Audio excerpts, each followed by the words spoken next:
भिवानी में खुदरा दवा व्यापार के भविष्य को लेकर एक महत्वपूर्ण बैठक आयोजित की गई, जिसमें ई फार्मेसी के बढ़ते चलन पर गहन चर्चा हुई। District Bhiwani chemist and druggist association ने यह सेमिनार आयोजित किया, जहां सैकड़ों दवा व्यापारियों ने भाग लिया।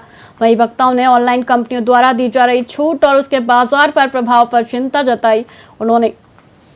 उन्होंने यह भी रेखांकित किया कि आपातकाल और आधी रात में स्थानीय केमिस्ट ही मरीजों के सबसे बड़े सहारा होते हैं। सेमिनार में ई फार्मेसी में नकली दवाओं और बिना पर्चे दवा बिक्री के खतरों पर भी प्रकाश डाला गया। मेरा नाम सतीश विजय, मैं immediate past president Haryana drug dealer association का। आज हमें भिवानी डिस्ट्रिक्ट केमिस्ट एसोसिएशन ने इनवाइट किया था आप हमारी मीटिंग में आओ और लोगों को एजुकेट करने के लिए कुछ कार्यक्रम रखे थे। तो हमने अपने साथियों को एजुकेट किया है कि वो अपनी दवाइयाँ अच्छी तरह से बेचें, लेकिन कानून के दायरे में रह के बेचें। हमारा मानना ये है कि कानून के दायरे में रह के हम बेचेंगे और कस्टमर को अच्छी सर्विसेज देंगे तो हमारा व्यापार भी बढ़ेगा, हमारा बिजनेस भी बढ़ेगा और हमारा प्रोफेशन भी ऊपर उठेगा। आज हमने लोगों को एजुकेट करने के प्रयास किया है कि वो अपने आप को मेंटली ऊपर उठाएं, आप अपने अनहेल्दी कंपटीशन में ना जाएं, आप कस्टमर की सर्विसेज पर ध्यान दें, कानून की पालना करते हुए अपनी हर प्रकार की दवाई बेचें, चाहे वो किसी प्रकार की हो।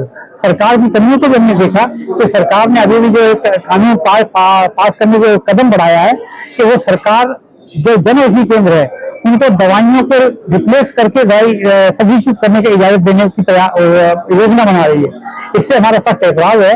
अगर एक दुकान जो कि वो सेम तरह से लाइसेंस मिला हुआ उनको भी और हमारे दूसरे केमिस्ट को सब्स्टिट्यूट की इजाजत नहीं देता, तो ये हमारे को एतराज है इस बात पे कि अगर दवाई बदल के सब्स्टिट्यूट करके अधिकार दिया जाएगा तो वो चाहे वो जन औषधि केंद्र हो चाहे वो कोई भी केमिस्ट हो, ये सभी को अधिकार मिलना चाहिए। ये हमारी मांग है सरकार के साथ। बाकी हमने अपने साथियों को एजुकेट किया कि वो अब कानून के साथ साथ अपने अनहेल्दी कंपटीशन को भी खत्म करें, जिससे कि हम और हमने ये भी साथियों को बताया कि जो डिटेल के साथी हैं वो अपने आप बिल जरूर काटा करें दवाई का, जिससे कस्टमर का कॉन्फिडेंस बढ़ता है कि मुझे दवाई बिल से मिली है तो दवाई में किसी प्रकार की कोई कमी नहीं होगी। तो ये हमारी साथियों के साथ आज चर्चा हुई और जो भी उन लोगों ने साथियों ने हमारे सवाल किए हमने उनको बड़ी तरीके से समझाया है कि अपने बिजनेस को ठीक बढ़ाते हुए किस तरह से हम आगे बढ़ सकते हैं, अपने जीवन को किस तरह से ऊंचा उठा सकते हैं। ये हमारी आज की विशेष चर्चा। मेरा नाम करतार सिंह मक्कड़ है, मैं हरियाणा ड्रग डीलर एसोसिएशन जो कि हमारी एक रजिस्टर्ड बॉडी है, मैं उसका जनरल सेक्रेटरी हूँ और district Panipat chemist and drug association जो भी रजिस्टर्ड बॉडी है उसका प्रेसिडेंट हूँ।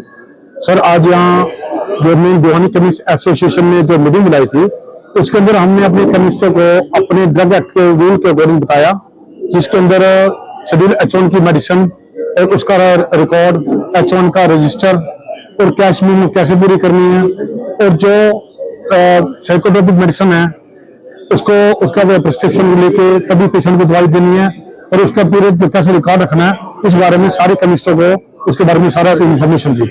नहीं सर, पहली बात तो पक्की नहीं हुआ, यहाँ केमिस्ट में आती नहीं तो बेचेंगे कैसे सर? ये तो एक उम्र बनाया जाता है। ये जो मेरे को लगता है हमारे केमिस्ट तो ये ऐसी कोई दवाई बेचते नहीं, ये जो अनएथिकल आदमी होते हैं घूमने फिरने वाले वही कुछ ऐसा करते हमारे कोई केमिस्ट जो हमारी एसोसिएशन की नॉलेज में हमारा कोई भी केमिस्ट ऐसा काम नहीं करता, ना ही ऐसा करने में कोई इंटरेस्टेड होता है। तो सबको पता है कि कल को वो दवाई कहीं ना कहीं हमें भी जरूरत पड़ सकती है, अपने परिवार को भी खिलानी है, तो इसलिए वो ये दवाई बेचने से बिल्कुल परहेज करता है। मेरा नाम सतीश विजय, मैं immediate past president Haryana drug dealer association का।